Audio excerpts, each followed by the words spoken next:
¿Cómo se trabaja una causa penal? Parte 1. Para quienes no me conocen, yo soy Santiago Irizarry. Yo soy docente universitario, especialista en Derecho Penal por la Universidad de Belgrano y magíster en razonamiento probatorio por las universidades de Girona, España y Génova, Italia. Tengo escritos libros de derecho en las editoriales más prestigiosas de este país, más de una docena de artículos de doctrina en diversas revistas jurídicas, he dirigido variados y cuantiosos proyectos de investigación científica, todos vinculados con el derecho penal o procesal penal. Y fundamentalmente, soy abogado litigante. Ejerzo la profesión de manera ininterrumpida en el foro penal desde hace ya más de 10 años. ¿Cuál es la idea de esta clase? Muy sencillo, realizar una explicación del proceso penal, pero no una explicación teórica o abstracta, ni una explicación que ponga el ojo en el funcionario público, sino una explicación que ponga el ojo en el abogado litigante, en las labores a desarrollar por el abogado independiente, el abogado que litiga. Lo primero y principal, uno en calidad de abogado litigante puede intervenir en el marco de un proceso penal, sea representando a la víctima o defendiendo al imputado. En esta clase lo que vamos a hacer es centrarnos en la labor del abogado defensor, es decir, aquel individuo que presta sus servicios en pos de la defensa del imputado, la persona que inicialmente está siendo sindicada como probable autor de la comisión de un delito. Esta clase tiende un poco a sintetizar, a resumir, realmente resumir, lo que es el curso Práctica Penal desde cero. Si ustedes quieren profundizar en la temática o quieren explicaciones un poco más detalladas, bueno, lo que tienen que hacer es ir a la página web de la academia y ahí van a encontrar el curso, que básicamente consiste en un montón de videos explicativos de todo esto que vamos a ver, pero de manera absolutamente detallada, ¿sí? Van a encontrar modelos descritos que ustedes van a poder utilizar, foros de consultas y demás. Entonces, nosotros aquí nos vamos a centrar en la labor del abogado defensor. ¿Mm? ¿Qué pasa? Nosotros cuando tomamos intervención en un caso o cuando pretendemos tomar intervención, previo a ello, lo que tenemos que hacer es un diagnóstico de la situación. Y cuando hablo de diagnóstico, hablo de algo muy similar a lo que realizan los médicos. Por eso es que utilizo esta palabra justamente, diagnóstico. Cuando una persona va a una guardia de un hospital o saca turno con un médico, habitualmente lo hace porque tiene un problema de salud. Este problema de salud puede ser cualquiera, de los más variados, ¿no? Tengo tal dolor de cabeza o tengo dolor en este brazo. Bueno, ante esta situación, ante esta narración, tengo tal dolor en este brazo, el médico comienza a realizar unas preguntas. Bueno, el dolor es intenso, lo tenés de manera constante, surge cuando realizas algún movimiento en particular. Sumado a ello, ¿qué hace el doctor? Bueno, empieza a examinar el brazo. A partir de aquí, ¿qué es lo que hace el especialista en medicina? Muy sencillo, realiza un diagnóstico inicial, provisorio, es decir, no definitivo. Bueno, en orden a esta narración, en orden a estos dolores, en orden a lo que yo pude examinar como médico, creo que vos podrías tener una fisura o un desgarro o el rompimiento de un hueso. Ahora bien, este diagnóstico es provisorio. No tengo certeza con relación al mismo.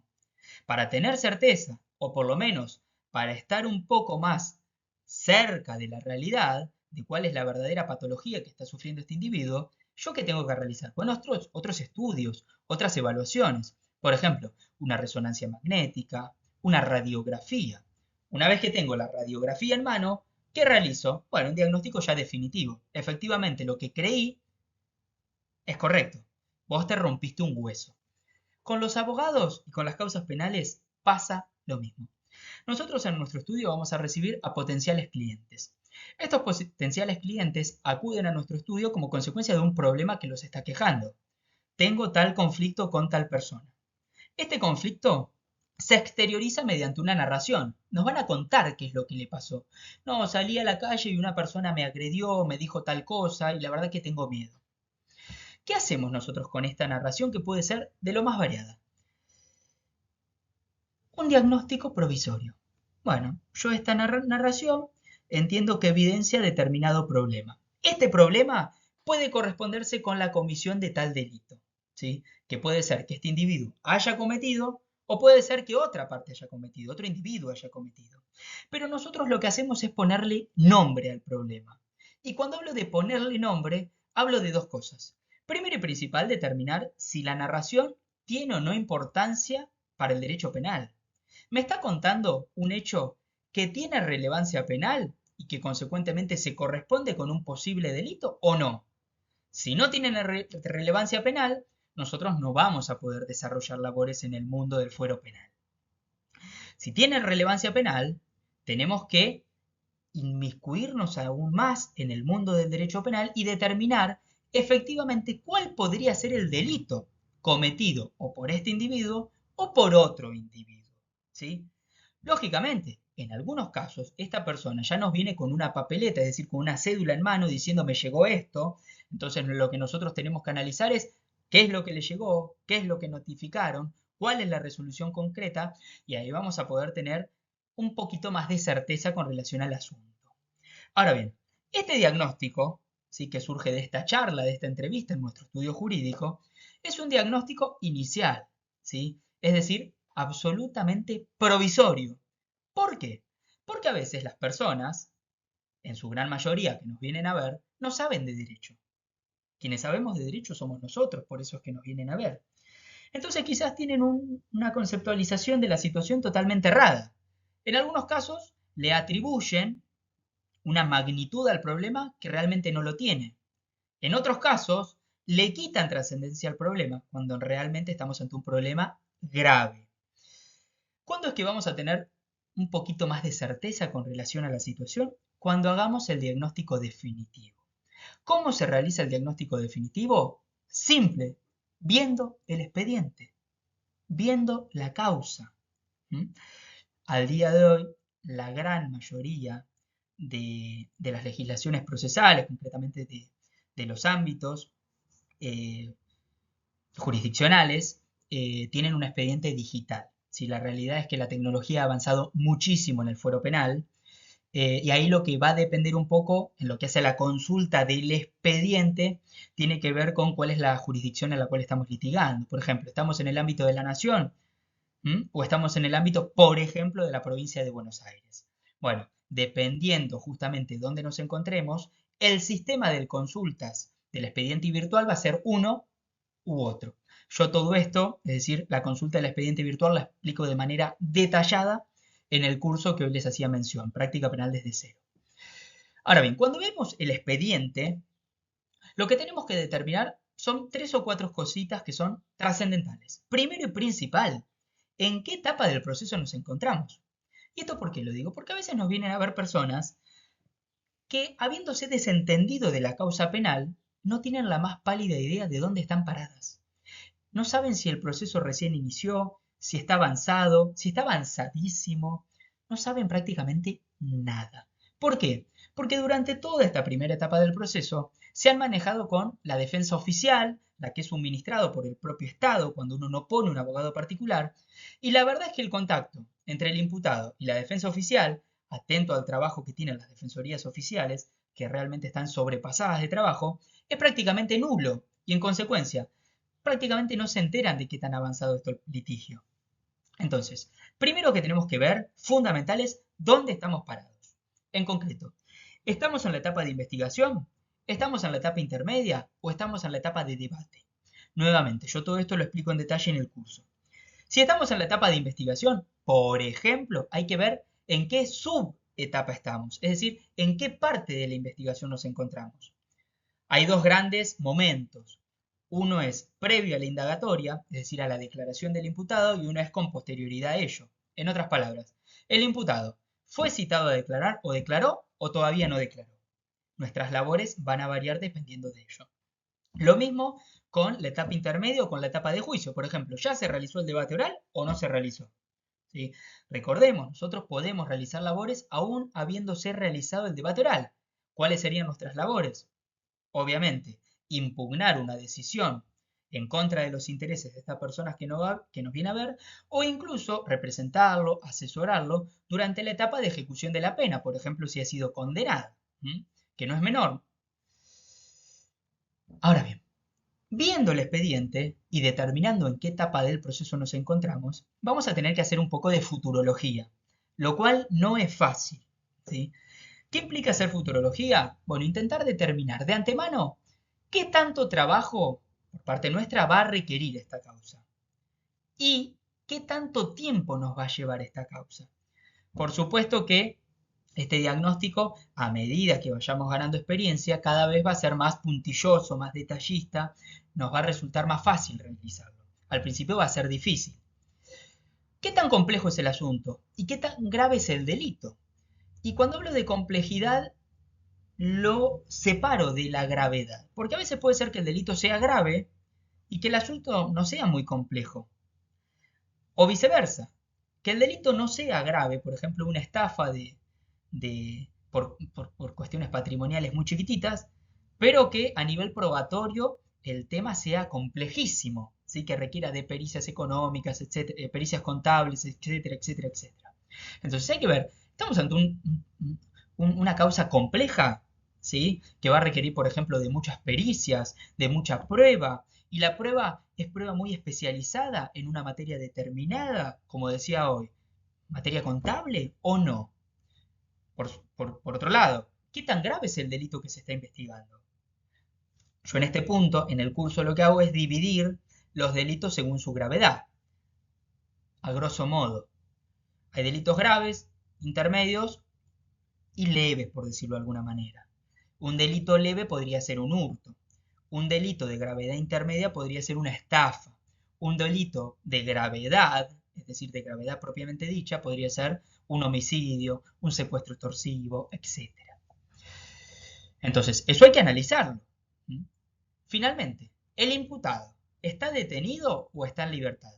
Esto lógicamente que lo vamos a saber previo a ver el expediente. Pero quizás viendo el expediente sabemos, ¿sí? Y tomamos noción con relación a si la libertad del imputado corre riesgo o no. Eso es importante. Si corre riesgo, vamos a tener que actuar rápidamente, ¿sí? Ya lo vamos a ver más adelante. El ver el expediente también sirve para fijar en detalle nuestros honorarios profesionales. Yo en el curso lo analizo detalladamente, cómo es el tema de los honorarios profesionales, las formas de pactarlo, de fijarlo, etc. Pero a grandes rasgos hay abogados que establecen los honorarios profesionales de manera anticipada, por decirlo, es decir, con la sola entrevista con el cliente en ese momento, y hay otros que para determinarlo requieren ver el expediente. Es decir, no se confía mucho en la palabra de este potencial cliente, sino que para tener certeza con relación a cuál va a ser el trabajo a desarrollar, van en búsqueda del expediente y recién ahí determinan cuáles son sus honorarios profesionales, ¿sí? Hay abogados que también lo hacen, no por fuera del proceso, sino por dentro del proceso. Esto no es tan habitual en el marco del proceso penal. Como dije, todo está explicado de manera detallada en el curso. Ahora bien, una vez que vimos el expediente y que realizamos un diagnóstico definitivo, más allá de volver a tener una charla con este potencial cliente o ya cliente, donde le vamos a transmitir todo lo que nos encontramos en el expediente y cuál es el diagnóstico definitivo que estamos haciendo. Es decir, señor, la realidad es que la situación es esta, el delito que se le imputa es este, la gravedad es la siguiente. Lo que vamos a establecer, y esto es lo importante, son nuestros objetivos. Es decir, yo esto siempre lo digo, un abogado que no fija objetivos de trabajo no puede establecer estrategias de trabajo. Yo para establecer una estrategia de trabajo, ¿sí? Para saber a dónde dirijo mi barco, tengo que saber a dónde quiero llegar. Si no sé a dónde quiero llegar, ¿cómo sé cómo tengo que llegar? Esto es muy sencillo. Si yo quiero llegar a la provincia de Córdoba, tengo que saber, ¿sí? Que yo quiero llegar a Córdoba. Y si no sé que quiero llegar a Córdoba, no sé qué ruta tomar. Con la profesión pasa lo mismo. Si yo quiero lograr una absolución, la estrategia de trabajo sé que va a ser esta. Ahora bien, si sé que la absolución es imposible y el objetivo puede ser otro, por ejemplo, lograr una probation, bueno, mi estrategia de trabajo va a ser otra. El objetivo es lo que me determina justamente cuál va a ser la estrategia de trabajo. Y esto es fundamental. Los objetivos se le pueden, yo lo hago con habitualidad, transmitir al cliente, ¿sí? Al asistido, al defendido.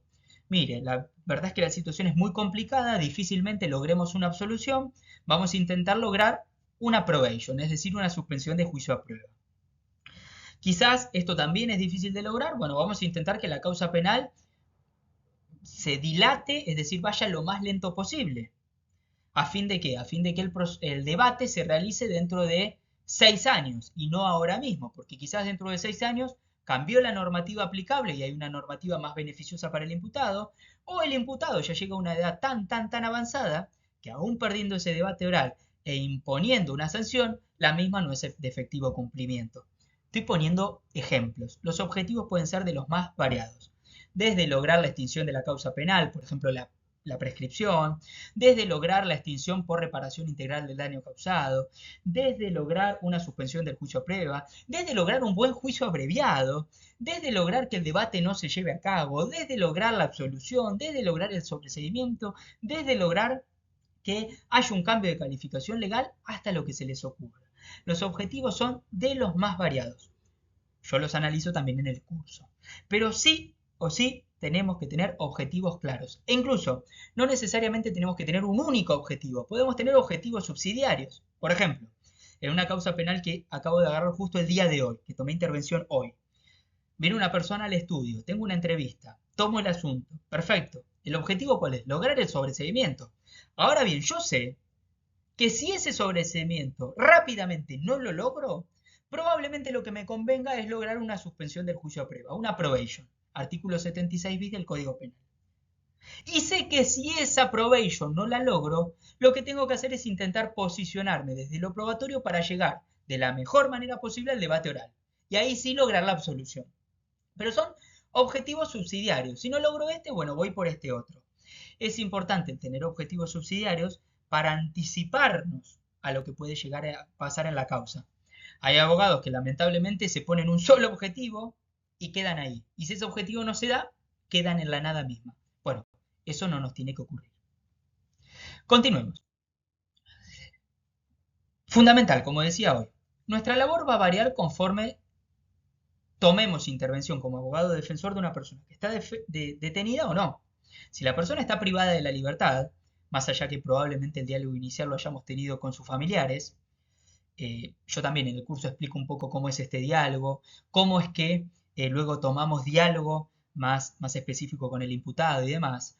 Lo que tenemos que intentar en este caso es que esta persona recobre la libertad, sea probando su inocencia, sea mediante un cambio de calificación legal, sea mediante una excarcelación, sea incluso con algunas limitaciones, como podría ser una morigeración a la prisión preventiva. ¿Cómo sería esto? Que esta persona transite el proceso no en libertad plena, sino en su domicilio, por ejemplo. Pero tenemos que intentar variar esta situación, que pase de ser una persona detenida en un establecimiento carcelario o en una comisaría a una persona que tenga mayores libertades, plenas o limitadas. Reitero, todo esto lo explico en el curso en detalle. Imputado en libertad. Perfecto. Lo que hay que ver fundamentalmente es si existe riesgo de perder esta libertad. Hay algunos delitos que están en una especie de limbo, son delitos intermedios donde puede correr riesgo o no la libertad. Por ejemplo, estafa. Hay personas que como consecuencia de ser imputados por el delito de estafa pierden la libertad y otros que no. Entonces, en estos casos, ¿uno qué tiene que hacer? Articular una estrategia de trabajo para que la persona no pierda la libertad. Pongo un mero ejemplo para que vean cómo esto se podría trabajar. Haciendo una rápida presentación en el expediente poniendo a esta persona a disposición de la justicia. Es decir, señor fiscal, he tomado conocimiento de que estoy siendo investigado por tal delito, me pongo a disposición de la justicia, ¿para qué? Para demostrar la buena fe de este individuo, para demostrar que no se va a fugar. Constituyo tal domicilio, sepa que me va a encontrar en calle tanto, entre tanto y tanto, número tanto de la ciudad de tal lugar. Solicito que en caso de que se requiera mi asistencia, me anotice. Es decir, poner a esta persona a disposición de la justicia. Entonces ahí, ¿qué generamos? Que el día de mañana no nos puedan decir que esta persona se quiere fugar, porque si efectivamente se hubiera querido fugar, se hubiera fugado y no hubiera presentado este escrito poniéndose a disposición de la justicia. Aclaro, este escrito por sí solo no me garantiza nada. Uno puede presentar el escrito y pese a eso luego perder la libertad del defendido, ¿sí? Pero esto nos va a dar por lo menos herramientas de trabajo para el día de mañana por si uno pierde la libertad. Es decir, en un recurso de apelación, por ejemplo, cuando atacamos la pérdida de la libertad, el auto de detención, por ejemplo, Lo que planteamos es esto, señores jueces, esta detención carece justamente de argumentos valederos en tanto esta persona, de haberse querido fugar, lo hubiera hecho y no se hubiera puesto a disposición de la justicia. Entonces, ¿qué hacemos? Optimizamos a la mayor medida posible el futuro recurso. ¿Sí? Yo sobre esto hablo mucho en el curso en manera detallada. Bueno, algo importante, ¿cómo nos presentamos en el expediente? Bueno, este es el ABC que todo abogado defensor tiene que saber. Primero, vamos a necesitar de una designación de abogado defensor y una posterior aceptación del cargo. ¿Qué es lo habitual? Que la designación que realiza el imputado se realiza por escrito. Es decir, el imputado firma un escrito que habitualmente hace el propio abogado, en el cual se escribe, bueno, Juan Pérez, por derecho propio, en la causa penal tanto, hago saber que he designado como mi abogado defensor al doctor Santiago Irizarry. Perfecto. Ese escrito por sí solo no basta. Para que nosotros tomemos intervención en el asunto, es necesario que aceptemos el cargo. Es decir, que nos presentemos ante la autoridad judicial y le manifestemos que estamos de acuerdo con aceptar ese cargo. En ese momento pasamos a ser formalmente abogados defensores y consecuentemente vamos a tener pleno acceso a las actuaciones y fundamentalmente vamos a ser anoticiados de todas las resoluciones judiciales que vayan surgiendo de ahí en adelante, o por lo menos todas aquellas que tienen que sernos notificadas, no de todas. Nuevamente, sobre este tema, en detalle lo explico en el curso. Incluso explico otras formas de realizar estas designaciones, por ejemplo, en audiencias, de manera in voce, etc. Seguimos, ¿sí? Fundamentalmente, hay que tener en cuenta que la investigación, la primera etapa del proceso, tiene un momento que es culmine. ¿Cuál es ese momento? La indagatoria. O si se quiere, el llamado indagatoria. El llamado indagatoria es básicamente la resolución que tiende a poner en conocimiento del imputado que se lo acusa de tal delito y consecuentemente se lo cita a prestar declaración. Por supuesto, el prestar declaración no es una obligación sino es un derecho. Sí tiene la obligación de acudir al llamado, ¿sí? Ojo, si no podemos incurrir en alguna especie de peligro procesal, sí podemos permitir que infiera el acusador que este individuo se quiere fugar. ¿Por qué? Porque no acude al llamado. Bueno, es importante ir al llamado, pero eventualmente declarar o no declarar, ¿sí? ¿Qué pasa? La labor del abogado varía en cuanto al momento. ¿Qué quiero decir con esto? Una cosa es lo que tenemos que hacer antes de la indagatoria, otra cosa es lo que hacemos durante y otra cosa es lo que hacemos después. Antes de la indagatoria, nuevamente, cada una de estas etapas, de manera mucho más detalladas, está explicada en el curso, pero antes de la indagatoria, mínimamente lo que tenemos que tener enfrente y relativamente estudiado es el expediente. ¿Sí? ¿Para qué? Para ver exactamente si es conveniente o no que esta persona declare. Quien decide quién declara, si declara o no declara es el propio imputado, no nosotros. Nosotros lo que hacemos como abogados es aconsejarlo. Mire, señor, la situación es esta. Se lo acusa de tal delito. Y las pruebas que tiene en su contra son tal, tal, tal, tal. Yo le aconsejo que no declare. Ahora bien, ojo, porque ese consejo está un poco también supeditado a lo que esta persona nos cuente. ¿Por qué? Porque quizás lo que hay en el expediente no tiene nada que ver con la realidad de lo acontecido. Y esta persona nos dice, no, no, pero doctor, esto no es así. Y lo puedo acreditar con la declaración de fulanito, de menganito, o con esta y esta otra prueba. Entonces ahí quizás el consejo es, bueno, entonces sí hay que declarar. Y mencionar que tenemos todas estas pruebas para producir luego. Durante la indagatoria, ¿sí? A la cual el abogado defensor inexorablemente tiene que acudir, justamente su labor es asistir al imputado durante esta audiencia, lo que tiene que hacer uno es controlar que se cumplimenten las formalidades preestablecidas por la legislación aplicable. Es decir, que ningún funcionario público se extralimite, ¿sí? Por ejemplo, realizando preguntas indebidas, ¿sí? Que la legislación no autoriza. O suscribiendo en el acta, escribiendo en el acta, al día de hoy ya prácticamente el acta en papel no existe, al día de hoy se graba todo, pero si sigue existiendo en esa legislación aplicable o en ese organismo jurisdiccional, en vez de grabar, si labran un acta donde se transcribe lo que dice el imputado, bueno, cerciorarnos de que lo que efectivamente dijo es lo que está en el acta. Y fundamentalmente, cerciorarnos de que todo lo que diga está en el acta. Y no partes. Ni que tampoco estén las interpretaciones que hace el funcionario de lo que dijo el imputado. Que esté lo que dijo el imputado tal como lo dijo el imputado. A su vez podemos realizar preguntas. Bueno, las labores son varias, reitero, esto está más explicado en el curso. Luego de la indagatoria, la cuestión es esta, la parte acusadora tiene la obligación de evacuar citas. ¿Qué es esto de evacuar citas? Bueno, intentar investigar todos los extremos que se dieron a conocer a nivel fáctico, a nivel de los hechos, por el imputado durante su declaración. Por ejemplo, si el imputado dice, bueno, el delito en realidad no ocurrió, la realidad lo que ocurrió es esto, esto, esto, y lo puedo acreditar porque todo eso fue percibido por Juan Pérez. El acusador público, luego, si generalmente representado por el fiscal, luego de esta indagatoria tiene que investigar. ¿Cómo es que investiga? Bueno, justamente citando a Juan Pérez y preguntándole, señor, acá usted lo ponen como un testigo presencial del hecho. ¿Qué vio? Bien. Si el fiscal no hace esto, nosotros tenemos que estar a que lo haga. Tenemos que peticionarlo, tenemos que ocuparnos de que esta prueba, que a nosotros nos sirve, llegue al expediente. ¿Sí?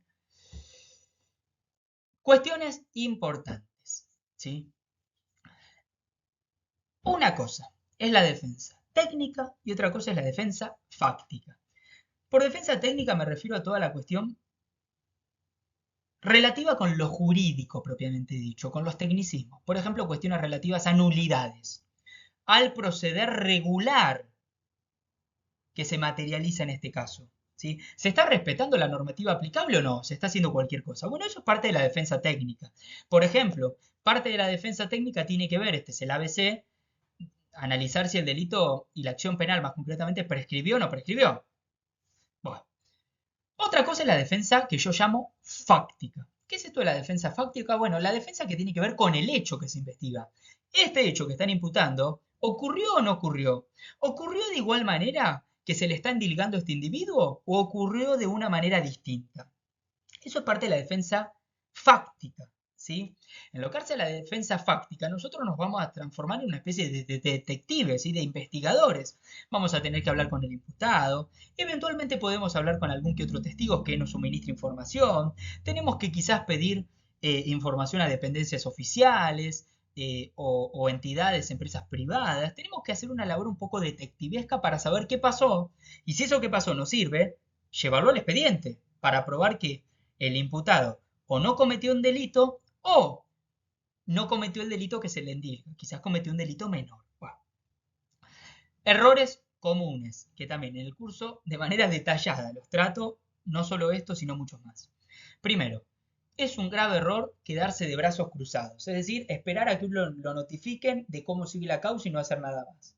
Error grave. La causa penal, ¿sí? Avanza, avanza, avanza, avanza. Y si nosotros nos dejamos estar, nos vamos a encontrar con una causa que ha avanzado, pero sin tener en cuenta la campana que a nosotros nos conviene. Por ejemplo, se va a llamar a declarar un montón de testigos y si nosotros no nos enteramos, no controlamos de manera frecuente el expediente, a estos testigos se les va a tomar declaración sin nuestra participación. Y consecuentemente, quizás en el acta se incorpora información no concordante con la realidad o hay un montón de preguntas que se le hacen al testigo que son inadecuadas, sugestivas, que tienden a obtener una respuesta determinada. Entonces, tenemos que controlar, tenemos que tener un comportamiento activo, ¿sí? Por lo menos si somos abogados defensores. Dos, otro error común, pedir cambio de calificación legal. Yo he visto escritos de este tamaño de abogados defensores pidiendo un cambio de calificación legal y el juez se lo contesta en una línea. Por ejemplo, en el ámbito de la provincia de Buenos Aires, el artículo 23, inciso 5 del Código Procesal Penal de la provincia prohíbe tratar el cambio de calificación legal en la etapa temprana del proceso, salvo, esta es la única excepción donde podemos pedir un cambio de calificación legal, cuando ese cambio de calificación legal repercute en la libertad del imputado. Por ejemplo, pasamos de estar en un delito que no es escarcelable a un delito excarcelable. O pasamos de estar en una causa que está prescripta a una causa que no está prescripta. Caso contrario, el cambio de calificación legal no va a ser analizado, ni tratado, ni resuelto. Reitero, todo esto lo explico en detalle en el curso. A veces uno, amparado en su inexperiencia, ¿sí? Lamentablemente se apura en firmar juicios abreviados o a solicitar probation, es decir, suspensiones de juicio a prueba, cuando quizás tiene un montón de otras herramientas de trabajo que les pueden dar un montón de resultados mucho más beneficiosos. Entonces, no apresurarse cuando uno no tiene que apresurarse. Ojo, obviamente que con el correr del tiempo uno va ganando experiencia y va sabiendo cuándo actuar y de qué manera. Entonces, bueno, ahí se repite requerir el cambio de calificación legal. Entonces, eso es a grandes rasgos lo que uno tiene que hacer en esta primera etapa. Luego viene la etapa que muchos llaman intermedia. Algunos autores la nombran, otros la ponen dentro de la investigación, es lo mismo, no nos cambia nada. La etapa intermedia es la etapa que comienza concretamente con el cierre de la investigación y más específicamente con el pedido de elevación a juicio, ¿sí? Este pedido de elevación a juicio básicamente lo que pretende es avanzar de esta etapa inicial a la etapa del juicio propiamente dicho, que es donde se va a realizar el debate oral y público.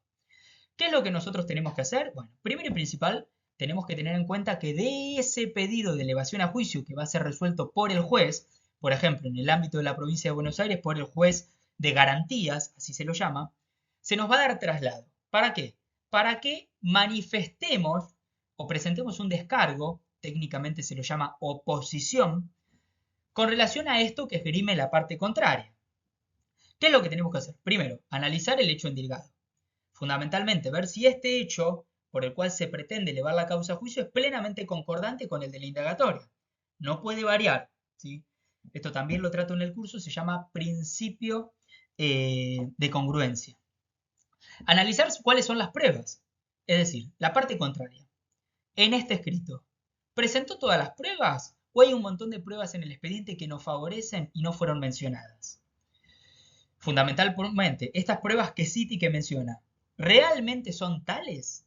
¿Sí? A veces, de la declaración testimonial, solamente se toman pequeñas palabras o frases de un testigo que nos perjudican, cuando quizás la totalidad del testimonio nos es muy beneficioso. Bueno, eso hay que analizarlo.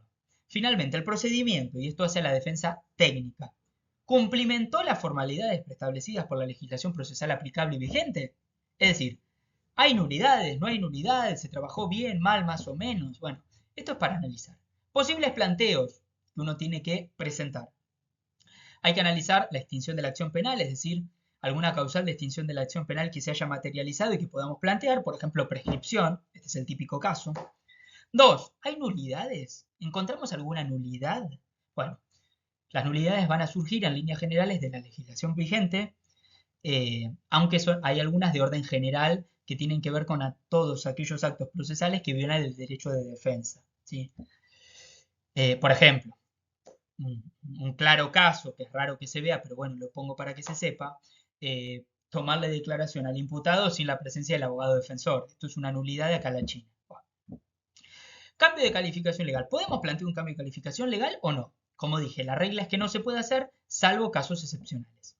Y luego, una defensa ya relativa a los hechos, ¿sí? Intentando acreditar que este hecho no ocurrió o que ocurrió de una manera totalmente distinta a la narrada por la parte acusadora. Entonces, hasta aquí hemos llegado con esta primera parte. Reitero, todos estos temas de manera profundizada están en el curso Práctica Penal desde cero. En caso de que quieran justamente hacerlo, tienen que ir a la página web de la academia, cuyo link, cuyo enlace se lo voy a dejar en la descripción de este video. Espero que les haya servido y como les digo siempre, si les sirvió, por favor háganmelo saber. Realmente para mí es muy trascendente su opinión, realmente la valoro mucho y me sirve. Espero que les haya servido. Un saludo.